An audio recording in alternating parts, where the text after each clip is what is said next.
जो एक नंबर का दरवाजा था वो खुला था।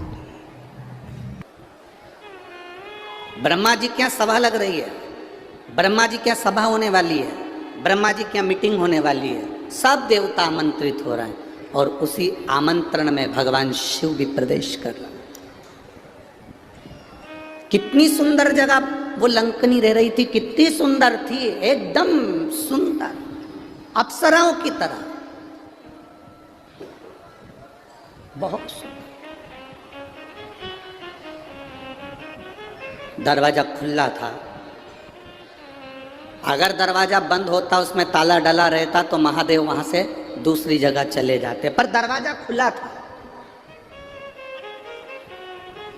अब जैसे ददरुआ धाम सरकार के दर्शन के लिए 8 दरवाजे हैं, हमने कल महाराज जी बताए तो हमको स्मरण में आया, पुजारी जी बोल रहे थे 8 दरवाजे। अब पहला दरवाजा, दूसरा दरवाजा, तीसरा दरवाजा, सब दरवाजे खुले हैं। जो दरवाजा इनको बंद करना होगा मत ताला लगा दे, ताला लगा दे तो कोई अंदर जाएगा क्या? जम के तो बोलो, जाएगा कोई अंदर? नहीं जाएगा। कोई वहाँ इंतजार करेगा कि दरवाजा खुलेगा तब मैं अंदर जाऊंगा? कोई नहीं इंतजार करेगा। ताला लगा है, कोई है नहीं, कोई नहीं आएगा, अपन दूसरे दरवाजे से चलो। पहले नंबर के दरवाजे पे पहुंच गए, दूसरे नंबर के दरवाजे पे पहुंच गए, तीसरे पे पहुंच गए दर्शन करने के लिए। जो दरवाजा खुला था उन दरवाजे पर अपन पहुंच गए। ब्रह्मा जी के यहाँ सारे दरवाजे फुल थे, 1 नंबर का दरवाजा खुला हुआ था। अगर ब्रह्मा जी को बंद करना था या ब्रह्मणी को बंद करना था तो इस दरवाजे में भी ताला लगा कर रखना था, तो शिव वहाँ नहीं जाते, उनको नहीं मालूम था। पहली बार ब्रह्मलोक में प्रवेश करे, प्रवेश करते से ब्रह्मलोक में जैसे ब्रह्मा जी के उस लोक में प्रवेश कर रहे थे, शिव जी ने देखा कि कौन सा दरवाजा खाली है, उस द्वार में से भगवान शंकर प्रवेश करने लगे। जैसे ही प्रवेश करा, प्रवेश करते से उस द्वारपालिनी ने शिव जी को रोका।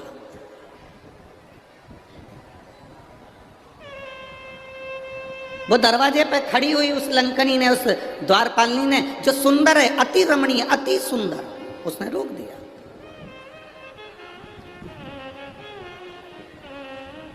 अब शिव ओघड़दानी इस दरवाजे से प्रवेश क्यों कर रहे हैं?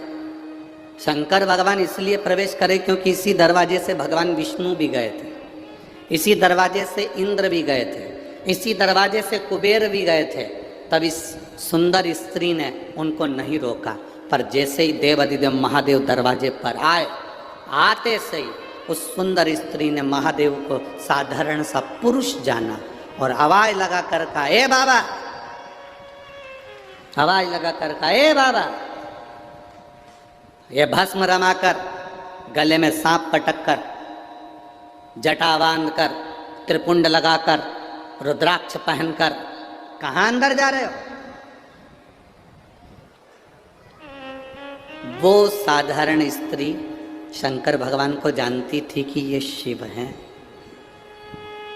वो स्त्री जानती थी, अप्सरा जानती थी कि ये शंकर हैं, पर शिवजी सोने का मुकुट पहनकर नहीं आए थे, शिवजी अंबर पीतांबर पहनकर नहीं आए थे। शंकर भगवान एकदम सिंपल, एकदम साधारण, एकदम सहज आए थे।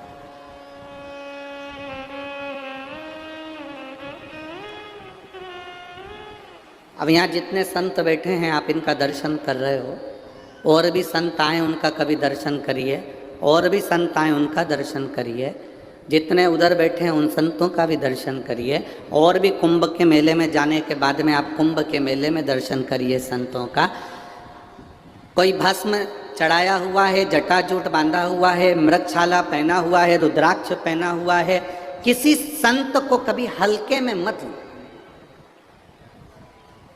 हमने कह दिया ये बड़े हैं, वो छोटे हैं, ये बड़ा है, वो छोटा, ना ना ना ना, ये हमारी दृष्टि है कि हम बड़ा छोटा करते हैं।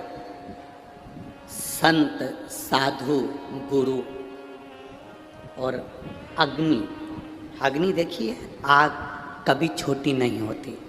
आग घास के पुले पर कपड़े में, कागज में छोटी सी चिंगारी भी पटक दो, पूरा मकान जलाकर राख कर देती है, पूरा मकान। संत, साधु, गुरुजन, ब्राह्मण जन, अग्नि साधारण नहीं होती, छोटी से छोटी अग्नि भी पूरे मकान को जलाने की सामर्थ्यता रखती है। छोटे से छोटा संत भी राम नाम, कृष्ण नाम, शिव नाम में इतना डूबा रहता है कि दुनिया के पाप को जलाने की सामर्थ्यता रखता है। हम उसको ले लेते हैं हल्के में। नहीं, साधारण संत होंगे, हाओ पंडित जी का छोरा होगा, हाओ ऐसा होगा, हाओ वैसा होगा। ना ना ना, ना।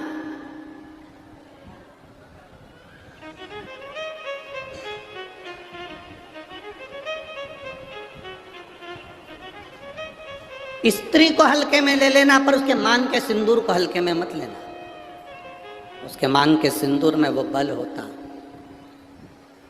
महाराज, जब स्त्री हाथ में सिंदूरा लेती है ना, आपके इधर कैसे सिंदूर लगाते हैं हमको तो नहीं मालूम, पर सुहागन स्त्री जिसकी शादी हो गई, वो स्त्री जब अपने हाथ में सिंदूरा लेती है, स्त्री कभी भी सिंदूर जब लगाती है तो सिंदूर की डब्बी को कहीं रखकर नहीं लगाती, हमेशा याद रखती। जिस नारी सिंदूरे को नीचे रख दिया या सिंदूरे को अलमारी पर रख दिया या सिंदूरे को टेबल पर रख दिया और उसमें से लेके सिंदूर लगा रही है, तो वो नारी, हाँ, एक जगह पर सिंदूरा रखा जा सकता है, जब आप सुहागल कर रहे हो, कोई पूजन कर रहे हो, तो आप देवी जी को, गणेश जी को जो सिंदूर चढ़ा रहे हो वो चढ़ा हुआ जमीन पर भी रखा हुआ मांग में धर सकते हो। पर जब आप स्वयं 16 श्रृंगार कर रहे हो, उस जगह पर सिंदूरा जमीन पर नहीं रखा जाता। सिंदूरा जमीन पर रखा हो और नारी मांग का सिंदूर भरती हो तो पति को रोग ग्रसित करता ही है, पति रोगीला होता ही है, ये निश्चित है। उसका पति रोगीला जरूर होगा, ये निश्चित है।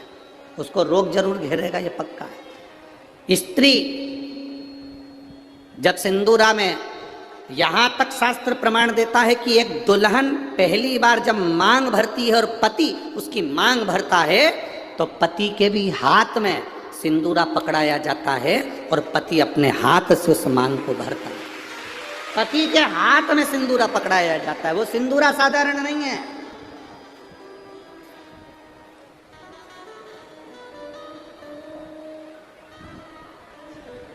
आप में से कोई ऐसी आलसन हो सकती हैं, कोई ना कोई ऐसे आलसी हो सकते हैं कि ड्राज खोली, उसमें रखा था, उसी में से निकाल के और भर ली और उसी में रख दिया। ऐसी कहीं कहीं की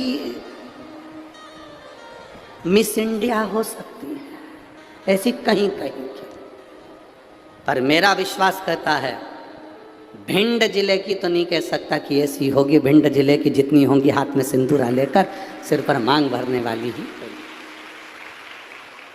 सिंदूरा हाथ में लेकर, तो स्त्री को हल्के में ले लो पर उसके सिंदूर को हल्के में नहीं ले सकते। सिंदूर में वो बल होता।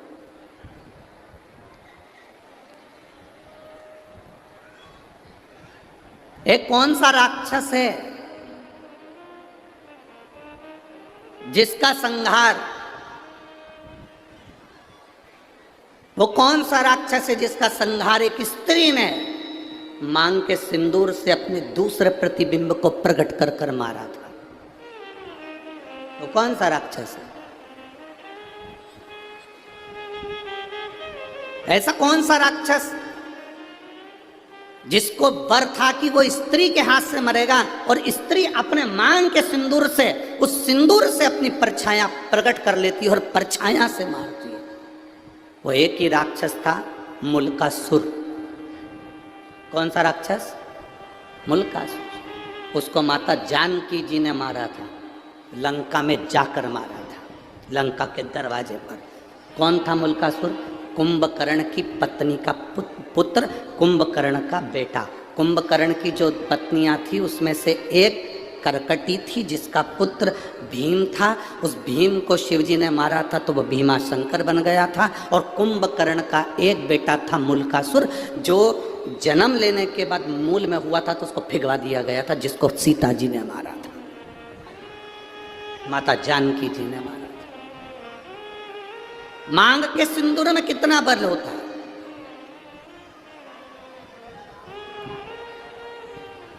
मांग के सिंदूर में कितनी तेजता होती है, कितना बल होता है, ये स्त्री जाने। स्त्री आज के ज़माने में तो ऐसी पेंसिल आ जाती है, वह पेंसिल से ऐसी लाइन लाइन खींच लेती है और पेंसिल से लाइन खींचा और काम खत्म, बस।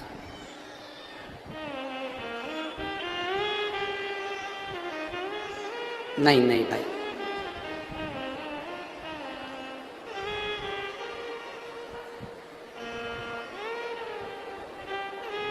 आप में से आप लोगों ने देखा कि नहीं देखा, बड़े बड़े घर के लोग भले मांग भरने में संकोच करें, सिंदूर लगाने में संकोच करें,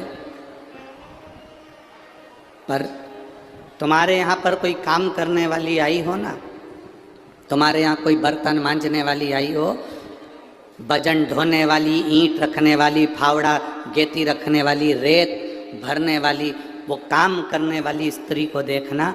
एक पैसे वाले के यहाँ की नारी भले मांग भरने में संकोच कर सकती है, पर एक गरीब स्त्री कभी मांग भरने में संकोच नहीं करती, वो मांग भर कर चलती है।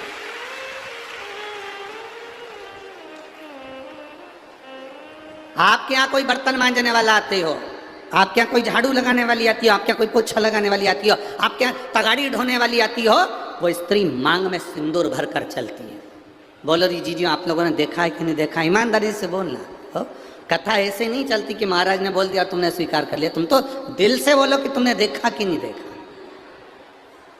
वजन ढोने वाली मांग में सिंदूर भर लेगी और मांग में सिंदूर भरकर वजन ढोलेगी। किसी उस स्त्री से पूछना कि मांग में तो सिंदूर भर लेती है, भले तू कैसी भी दिखे पर तेरी मांग खाली नहीं रहती है, उसका कारण क्या है? तो वो स्त्री कहती है कि मैं कितना भी बोझा ढोलूं, मेरा पति मेरे साथ में वजन ढोने में साथ रहता है। मांग के सिंदूर में वो बल होता है महाराज।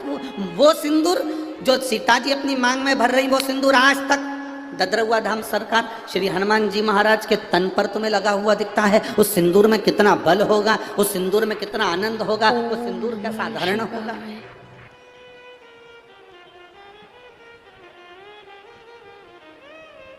उसको पहचानो, उसको जानो।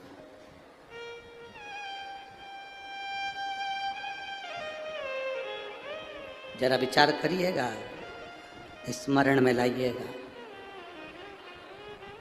वो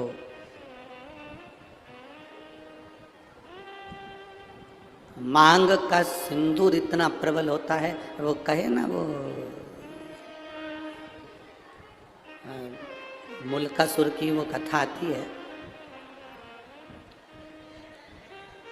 आप लोगों ने सुनी तो होगी, हमारे स्मरण में है कि आप लोग सुन के तो रखे होंगे, पर फिर भी आज शिव महापुराण में निकली है तो आप स्मरण करेंगे। कुंभकर्ण का बेटा मुल्कासुर मूल में पैदा हो गया। कुंभकर्ण को मालूम पड़ा मेरा बेटा मूल में पैदा हुआ है। कुंभकर्ण ने दासियों से कहा कर कह दिया इसको जंगल में फेंक दो, ले जाओ इसको और वन में डाल दो, ले जाओ इसको जंगल में फेंको। अब उस बच्चे को ले जाकर जंगल में फेंक दिया। मूल में हुआ था, जंगल में फेंका। जंगल में फेंका, एक मधुमक्खी ने उस बच्चे को देख लिया। मधुमक्खी ने जब बच्चे को देखा कि कोई बच्चा रो रहा है और बिलख रहा है, इसके घर के लोग उसको यहाँ पटक कर चले गए। मधुमक्खी ने अपने छत्ते को छेदित कर दिया। मधुमक्खी अपने छत्ते को बनाती है, कभी छत्ते को छेदित नहीं करती कि उसमें से शहद नीचे गिरे। कभी छेदित नहीं करती मधुमक्खी अपने छत्ते को, बनाती है छत्ता पर छेदित नहीं करती। छत्ता बनाएगी पर छेदित ना करेगी, छेदित ना करेगी।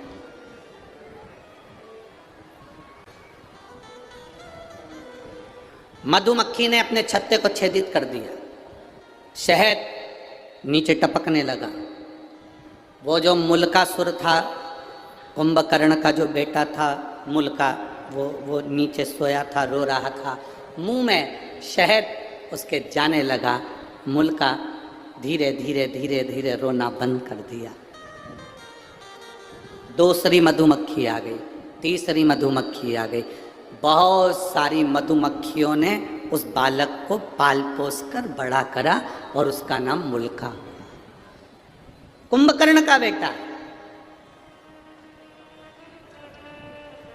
कुंभकर्ण के दोनों बेटों का चरित्र बड़ा विचित्र है। एक करकटी से पैदा हुआ भीम, जिसको शिव जी ने मारा था तो भीमा शंकर, मेरे भोलेनाथ का 12 ज्योतिर्लिंग में से एक ज्योतिर्लिंग भीमा शंकर बना। और दूसरे नाम पर यह मुल्का। अब मुल्का बड़ा हो गया, मधुमक्खियों ने पाल पोस कर बड़ा करा। तो मधुमक्खी कोई माता मानता था, मधुमक्खी कोई पिता मानता था। एक मधुमक्खी से उस मुल्का ने पूछा, माँ, अब देखो हमारा सनातन धर्म कितनी सुंदर बात कहता है, मानो तो मैं गंगा माँ हूं, ना मानो तो बहता पानी। आप अगर एक पाषाण को, एक पत्थर को भी पूज रहे हो तो वो पत्थर भी तुम्हारी नैया पार कर सकता है जिसकी तुम पूजन कर रहे हो। सनातन हिंदू धर्म में है क्या? आपका विश्वास सनातन हिंदू धर्म को मजबूत करता है। शिव महापुराण की कथा क्या देती है? शिव महापुराण की कथा क्या देती है आपको? विश्वास, भरोसा, दृढ़ता। एक पत्र आया है, देखिए।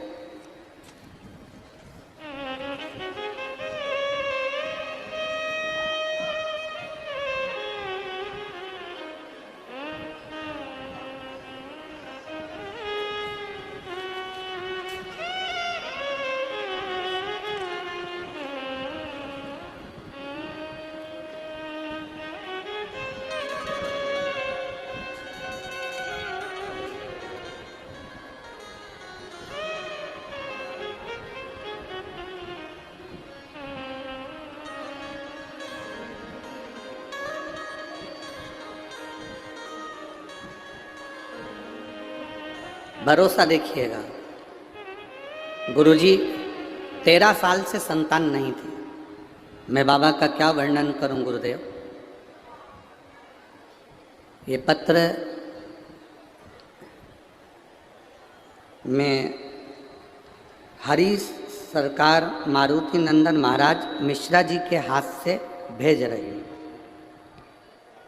जिनने पत्र भेजा है वह हाथ आप ही लेके आए महाराज जी, एक बार हाथ हिला दीजिए। ये पत्र मैंने महाराज जी के हाथ से भेजा है। मैं दिल्ली से लाइव देख रही हूँ इस कथा को। ददरवा धाम सरकार के चरणों को नमन करती हूँ। गुरुदेव, ये पत्र मैं हनुमान हरि सरकार मारुति नंदन महाराज जी मिश्रा जी के माध्यम से भेज रही हूँ। गुरुदेव, 13 साल से मेरे यहाँ बच्चे नहीं थे। मैं बाबा का क्या वर्णन करूँ।